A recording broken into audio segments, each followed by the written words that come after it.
ഒരു 2-3 ദിവസം മുന്നേ ഞാനൊരു സൽവാറിന്റെ സെറ്റ് വാങ്ങിയിട്ടുണ്ടായിരുന്നേ. അതായത് നമ്മുടെ വീടിനടുത്തൊരു സ്റ്റിച്ചിങ് സെന്റർ ഉണ്ട്. അപ്പൊ അവിടെ സ്റ്റിച്ചിങ്ങിനോടൊപ്പം അവർ കുറച്ച് സൽവാർ സെറ്റും കൂടെ സെയിൽ ചെയ്യുന്നതാണ്.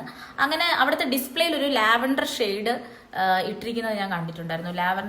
ലാവൻഡർ ഷെയ്ഡിലുള്ള ഒരു സൽവാർ സെറ്റ് ഇട്ടിരിക്കുന്നത് കണ്ടു. അതായത് ഒരേ ഡിസൈനിൽ വരുന്ന പല പല കളറാണ് കേട്ടോ അവർ ഡിസ്പ്ലേ ഇടുന്നത്.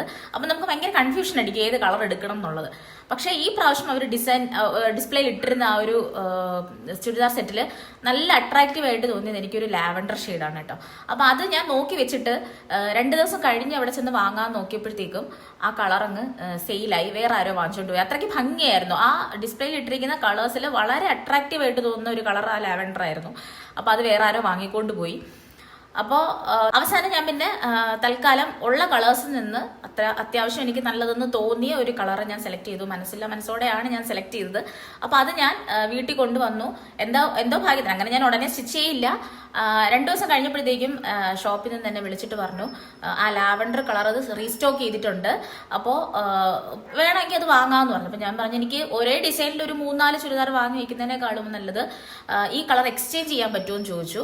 അപ്പോൾ അവർ പറഞ്ഞ് ഒന്ന് ചോദിച്ചിട്ട് പറയാമെന്ന് പറഞ്ഞിട്ട് പിന്നെ അവർ രണ്ടാമത് വിളിച്ചപ്പോൾ പറഞ്ഞു നിങ്ങൾക്ക് ആ കളർ എക്സ്ചേഞ്ച് ചെയ്ത് തരാം എന്നിങ്ങനെ പറഞ്ഞു. അപ്പോൾ ഇന്ന് എന്തായാലും ആ ഒരു കാര്യം നമുക്ക് ചെയ്യണം. അതായത് ഈ കളർ ഒന്ന് എക്സ്ചേഞ്ച് ചെയ്ത് വാങ്ങണം. അതിന് മുന്നേ ആയിട്ട് കടയിൽ കൊടുക്കുന്നതിന് മുന്നേ ആയിട്ട് ഞാൻ അത് കാണിച്ചു തരാം. ഷോൾ ഇങ്ങനെയാണ് കേട്ടോ. ഷോൾ വരുന്നത് ഇങ്ങനെയാണ്. നല്ല ഭംഗിയുള്ളൊരു ഷോളാണേ, കണ്ടോ. ഇതാണ് ഷോൾ വരുന്നത്. ഇങ്ങനെയാണ് ഷോളിന്റെ പാറ്റേൺ വരുന്നത്. ഇനി അടുത്തത് കണ്ടോ, നല്ല ഭംഗിയാണ്. ദൂരെ നിന്ന് കാണുമ്പോൾ നല്ല ഭംഗിയുണ്ട്. ടോപ്പ് വരുന്നത് ഇങ്ങനെയാണേ.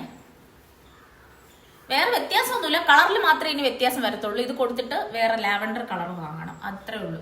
ഇതാണ് ടോപ്പിൽ വരുന്ന കുറച്ച് ബീഡ്സ് വർക്കുകളാണ്. ഇത് നല്ല രസമുണ്ട്, വളരെ സിമ്പിൾ ആയിട്ടുള്ള പാൻറ്റിനും കൂടെ വേണ്ടിയുള്ള പീസ്, നമുക്ക് ബോട്ടം തയ്ക്കാനുള്ള ഒരു പീസും കൂടെ. അപ്പം ഇത്രയേ ഉള്ളൂ. ഇത് ഇത്രയും നമുക്കിന്നൊന്ന് മാറ്റിയെടുക്കണം. പിന്നെ എന്തൊക്കെയാണെന്നുള്ളത് നമുക്ക് ബാക്കി കാണാം. ഒരു ചെറിയ എക്സ്പ്ലനേഷൻ ആണ് ഞാൻ ഉദ്ദേശിച്ചത് കേട്ടോ. പക്ഷേ 2.5 മിനിറ്റോളം വീഡിയോയിൽ എന്തായി പോകുമെന്ന് ഞാൻ വിചാരിച്ചതേ ഇല്ല. എന്തായാലും നമുക്ക് ഇന്നത്തെ കാര്യത്തിലേക്ക് കിടക്കാം. ആദ്യമേ തന്നെ നമ്മുടെ കാറിന്റെ സെൻട്രൽ ലോക്ക് വർക്കാവുന്നില്ല. അത് കുറച്ച് ദിവസമായിട്ട് നല്ല രീതിയിൽ ബുദ്ധിമുട്ടുണ്ടാക്കുന്നുണ്ട്. അതുകൊണ്ട് ആദ്യം തന്നെ സെൻട്രൽ ലോക്ക് ശരിയാക്കാം. അത് കഴിഞ്ഞിട്ട് നമുക്ക് ബാക്കിയുള്ള കാര്യങ്ങൾ ചെയ്യാം. എനിക്ക് ഇഷ്ടപ്പെട്ട കളർ സെയിൽ ഔട്ട് ആയതുകൊണ്ട് ഉള്ളതിൽ വെച്ച് നല്ല കളർ നോക്കിയാണ് ഞാൻ സെലക്ട് ചെയ്തത്. ഞാൻ സെലക്ട് ചെയ്തതിൽ എന്തായാലും ഞാൻ സാറ്റിസ്ഫൈഡ് ആയിരുന്നു. പക്ഷേ എനിക്കിഷ്ടപ്പെട്ട കളർ റീസ്റ്റോക്ക് ചെയ്തിട്ടുണ്ട് എന്ന് കടയിൽ നിന്ന് വിളിച്ചു പറഞ്ഞതുകൊണ്ട് മാത്രമാണ് ഇതൊന്ന് മാറ്റി വാങ്ങണമെന്ന് ഞാൻ തീരുമാനിച്ചത്. സ്റ്റിച്ചിങ് സെന്ററിലേക്ക് പോകുന്ന വഴി എനിക്ക് ഭയങ്കര കൺഫ്യൂഷൻ ആയിരുന്നു. ഈ ഒരു കളറിനാണോ അതോ അവർ മാറ്റി വെച്ചിരിക്കുന്ന കളറിനാണോ ഭംഗി എന്നുള്ളൊരു കൺഫ്യൂഷൻ ആയിരുന്നു. എന്തായാലും നമ്മൾ കടയിലേക്കല്ലേ പോകുന്നത്, 2 കളറും ഒരുമിച്ച് വെച്ചിട്ട് അതിലേതിനാണ് ഭംഗി എന്ന് നമുക്ക് നോക്കാം. അതിനുശേഷം നമുക്ക് എന്തായാലും സെലക്ട് ചെയ്യാം എന്നുള്ള തീരുമാനമായിരുന്നു എൻ്റെ മനസ്സിൽ മുഴുവനും. അവസാനം ഷോപ്പിലെത്തിയപ്പോഴത്തേക്കുമാണ് ഞാനൊരു കാര്യം മനസ്സിലാക്കിയത്. അവർക്ക് പുതിയ സ്റ്റോക്ക് വന്നിരിക്കുന്നത് കൊണ്ട് സ്റ്റാഫുകളെല്ലാം നല്ല തിരക്കിലാണെന്ന് എനിക്ക് മനസ്സിലായി. ഇനി അവരുടെ തിരക്കിനിടയിൽ ഞാനും കൂടെ ഒന്ന് ധൃതി കാണിച്ചാൽ അവസാനം എല്ലാം ഒന്ന് കൊളായി കിട്ടും.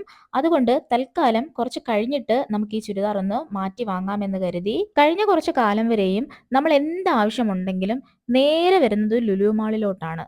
വെജിറ്റബിൾസ് വാങ്ങാനായാലും സിനിമ കാണാനായാലും ഡ്രസ്സ് വാങ്ങാനായാലും ജസ്റ്റ് ഒന്ന് കറങ്ങാനായാലും നേരെ വരുന്നത് ലുലു മാളിലോട്ടാണ്. അതിനർത്ഥം നമ്മൾ അത്രയും തവണ ലുലു മാളിൽ വന്നിട്ടുണ്ട് എന്നാണ്. എന്നാൽ ഈ വർഷം ഇവിടെ സ്റ്റാർട്ട് ചെയ്തിട്ട് ഇന്നാണ് നമ്മൾ ഇങ്ങോട്ട് വരുന്നത്. എന്തായാലും ഈ ഒരു സമയം നമ്മൾ വെറുതെ കളയാതെ കുറച്ച് പ്രൊഡക്റ്റീവ് ആക്കിയാലോ എന്ന് വിചാരിച്ചു. ചില സമയത്ത് എന്തെങ്കിലുമൊക്കെ സാധനം വാങ്ങണമെന്ന് ഓർക്കുമ്പോൾ അത് മറന്നു പോകാതിരിക്കാനായിട്ട് ഞങ്ങൾ എവിടെയെങ്കിലും നോട്ട് ചെയ്ത് വെക്കാറുണ്ട്. പ്രത്യേകിച്ച് ഫോണിൽ നോട്ട് ചെയ്യാറുണ്ട്. ഇല്ലാന്നുണ്ടെങ്കിൽ ഏതെങ്കിലും ഒരു ബുക്കിൽ നോട്ട് ചെയ്ത് വെക്കാറുണ്ട്. അങ്ങനെ തയ്യാറാക്കിയിരുന്ന ലിസ്റ്റ് നമ്മുടെ കയ്യിലുണ്ടായിരുന്നത് കൊണ്ട് ഈ പ്രാവശ്യത്തെ ഷോപ്പിംഗ് നമുക്ക് കുറച്ചുകൂടെ പ്രൊഡക്റ്റീവ് ആക്കാനായിട്ട് സാധിച്ചു. നേരത്തെ പറഞ്ഞതുപോലെ ആദ്യമൊക്കെ നമ്മൾ ലിസ്റ്റ് തയ്യാറാക്കുന്നത് ഒരു പേപ്പറിലോ അല്ലെങ്കിൽ ഒരു നോട്ട്ബുക്കിലോ ആയിരുന്നു. പലതവണ ഷോപ്പിങ്ങിന് പോകുമ്പോഴും ഈ ലിസ്റ്റ് എടുക്കാതെയാണ് പോകുന്നത്. അങ്ങനെ വരുമ്പോഴത്തേക്കും നമ്മൾ ഉദ്ദേശിച്ച ഒരു കാര്യങ്ങളും വാങ്ങാതെയാണ് വരുന്നത്. ആ ഷോപ്പിംഗ് ഒക്കെ വളരെ ഫ്ലോപ്പ് ആയിട്ടേ ഉള്ളൂ. ഈ ഒരു അബദ്ധം ഒഴിവാക്കാനായിട്ട് ഇങ്ങനെ തയ്യാറാക്കുന്ന ലിസ്റ്റ് പേപ്പറിൽ നിന്ന് മാറ്റി നമ്മൾ മൊബൈൽ ഫോണിലെ നോട്ട്സിലോട്ട് മാറ്റി. എൻ്റെ കുട്ടിക്കാലത്ത് നമ്മുടെ വീട്ടിലൊക്കെ സാധനങ്ങൾ വാങ്ങുമ്പോൾ ഒരു മാസത്തേക്കുള്ള സാധനങ്ങൾ ഒരുമിച്ച് വാങ്ങുന്നതാണ് പതിവ്. പല വീടുകളിലും ഒരു മാസത്തേക്കുള്ള സാധനങ്ങൾ ഒരുമിച്ച് വാങ്ങുന്നത് ഞാൻ കണ്ടിട്ടുണ്ട്. ആ ഒരു കാഴ്ചപ്പാടില് ആദ്യമൊക്കെ ഞങ്ങള് വീട്ടിലത്തേക്ക് ഗ്രോസറി ഷോപ്പിംഗ് ചെയ്യുമ്പോ, 1 മാസത്തേക്കുള്ള സാധനങ്ങള് വാങ്ങിക്കൂട്ടുമായിരുന്നു. പക്ഷേ, അധികം ഉപയോഗം വരാതെ ഇതെല്ലാം വേസ്റ്റായി പോകുന്നെന്ന് മനസ്സിലാക്കിയപ്പോ, 1 മാസത്തേക്ക് എന്നുള്ള കണക്ക് മാറ്റി, അത് 1 ആഴ്ചത്തേക്കുള്ളത് എന്ന് ആക്കി. അപ്പൊ നമുക്ക് ഷോപ്പിംഗ് എല്ലാം ഒരു സൈഡിലോട്ട് മാറ്റി വെക്കാം. ഇനി നമുക്ക് നമ്മുടെ എല്ലാവരുടെയും ഫേവറേറ്റ് ആയിട്ടുള്ള ഒരു സ്പോട്ടിലോട്ട് പോവാം. ഫുഡ് കോർട്ടിലോട്ടാണ് കേട്ടോ നമ്മള് പോകുന്നത്. ലുലുവില് വന്നു കഴിഞ്ഞാല് എനിക്ക് ഏറ്റവും കൂടുതൽ ഇഷ്ടം ഇവിടുത്തെ ഫുഡ് സ്പോട്ടിലോട്ട് വരാനാണ്. പ്രത്യേകിച്ച് ഈ ഫ്രൂട്ട് മിക്സിംഗ് ചെയ്യുന്ന ആ ഒരു സെക്ഷൻ ഉണ്ടല്ലോ, അവിടെ വരാൻ എനിക്ക് ഭയങ്കര ഇൻട്രസ്റ്റ് ആണ്. ഞാൻ ഫ്രൂട്ട്സ് അധികം ഇഷ്ടപ്പെടുന്ന ഒരാളേ അല്ല. അതുകൊണ്ട് ഫ്രൂട്ട്സ് കഴിക്കുന്നതൊക്കെ വളരെ കുറവുമാണ്. എന്നാലും ഗ്രോസറി ഷോപ്പിംഗ് ഒക്കെ ചെയ്യുന്ന സമയത്ത് സീസണൽ ആയിട്ടുള്ള ഫ്രൂട്ട്സ് കാണുമ്പോൾ നമ്മൾ വാങ്ങി സ്റ്റോക്ക് ചെയ്യാറുണ്ട്. അത് കുറച്ച് കുറച്ചായിട്ട് അനൂപ് തന്നെയാണ് കഴിച്ചു തീർക്കുന്നത്. ചിലപ്പോഴൊക്കെ എനിക്ക് കൊതി തോന്നുകയാണെന്നുണ്ടെങ്കിൽ അതിൽ നിന്ന് കുറച്ചൊക്കെ ഞാനും കഴിക്കാറുണ്ട്. പക്ഷേ ഇവിടെ വരുമ്പോഴത്തേക്കും ഈ ഒരു തീരുമാനത്തിലൊക്കെ ചെറിയ ചെറിയ വ്യത്യാസങ്ങൾ വരാറുണ്ട് കേട്ടോ. ഒരേ സമയത്ത് ഒരുപാട് നല്ല നല്ല ഫ്രൂട്ട്സ് മിക്സ് ചെയ്ത് കഴിക്കാനുള്ള ഓപ്ഷൻ ഉള്ളതുകൊണ്ട് ഞാൻ ഈ ഒരു അവസരം ഒരിക്കലും പാഴാക്കാറില്ല. ഇതിൽ നിന്ന് എനിക്ക് ഏറ്റവും കൂടുതൽ കഴിക്കാൻ താല്പര്യം ഈ ഡ്രാഗൺ ഫ്രൂട്ട് ആണ് കേട്ടോ. എനിക്ക് തോന്നുന്നു കൂടുതൽ ആൾക്കാർക്കും അങ്ങനെ ഡ്രാഗൺ ഫ്രൂട്ട് കഴിക്കാനായിട്ട് വലിയ താല്പര്യമൊന്നും തോന്നാറില്ല.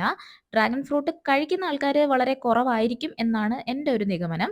എന്തായാലും ഞാൻ ഡ്രാഗൺ ഫ്രൂട്ട് ഇഷ്ടപ്പെടുന്ന കൂട്ടത്തിലാണ് കേട്ടോ. അതുകൊണ്ട് എൻ്റെ ഒരേ ഒരു ഓപ്ഷൻ എന്ന് പറയുന്നത് ഡ്രാഗൺ ഫ്രൂട്ട് മാത്രമാണ്. ഒരു ബോക്സിലേക്ക് നമുക്ക് 2 പേർക്കും ഇഷ്ടപ്പെട്ട ഫ്രൂട്ട്സുകളാണ് ഫില്ല് ചെയ്യുന്നതെങ്കിലും, അതില് ഞാൻ ഫില്ല് ചെയ്യുന്നത് ഡ്രാഗൺ ഫ്രൂട്ട് മാത്രമായിരിക്കും. ഡ്രാഗൺ ഫ്രൂട്ടിന്റെ കാര്യം പറഞ്ഞതുപോലെ തന്നെ എനിക്ക് ഇവിടുത്തെ പനീർ സലാഡ് കഴിക്കാനായിട്ട് നല്ല ഇഷ്ടമാണ്. കാരണം ഇതൊരു ലാഭകരമായിട്ടുള്ള പരിപാടിയാണ്. നമ്മളിപ്പോൾ പുറത്തുനിന്ന് ഒരു പനീറിന്റെ പാക്കറ്റ് വാങ്ങുകയാണെന്നുണ്ടെങ്കിൽ മിനിമം ഒരു 120 അല്ലെങ്കിൽ 140 രൂപ കൊടുക്കണം. ആ ഒരു റേറ്റ് കൊടുത്ത് നമ്മൾ പനീറിന്റെ പാക്കറ്റ് വാങ്ങുമ്പോൾ അതിൽ ഇത്ര പോലും ക്വാണ്ടിറ്റി കാണത്തില്ല. ഇതിലാകുമ്പോൾ നല്ല വലിയ വലിയ പീസുകളും അതുപോലെ തന്നെ നല്ല ക്വാളിറ്റി ഉള്ള പനീറിന്റെ പീസുമാണ് ഉള്ളത്. അതുകൊണ്ട് എനിക്ക് ആസ്വദിച്ച് കഴിക്കാനായിട്ട് ഞാൻ മിനിമം ഒരു 200 ഗ്രാമെങ്കിലും വാങ്ങാറുണ്ട്. ഇത് മുഴുവനും കഴിച്ചു തീർക്കുന്നതും ഞാൻ തന്നെയാണ്. ഈ 2 ഐറ്റവും കഴിഞ്ഞിട്ട് അടുത്തതായി എനിക്ക് വാങ്ങാൻ ഇഷ്ടം ഈ ക്രിസ്പി വെജിറ്റബിൾസ് ആണ്. ഈ ഒരു ഡിഷ് വേറെ എങ്ങും നമുക്ക് കിട്ടത്തില്ല. ഇവിടെ മാത്രമേ വാങ്ങാൻ കിട്ടത്തുള്ളൂ. അത്യാവശ്യം വേണ്ട വെജിറ്റബിൾസ് എല്ലാം കൂടെ ഒരു മഞ്ചൂരിയൻ രൂപത്തിലാക്കിയിട്ട് നല്ല ഡീപ്പ് ഫ്രൈ ചെയ്തെടുക്കുന്നതാണ് ഈ ക്രിസ്പി വെജിറ്റബിൾസ്. നല്ല ടേസ്റ്റിയാണ്. അതുപോലെ തന്നെ നല്ല അൺഹെൽത്തിയുമാണ്. കാരണം നല്ല ഡീപ്പ് ഓയിലിംഗ് ചെയ്താണ് ഫ്രൈ ചെയ്യുന്നത്.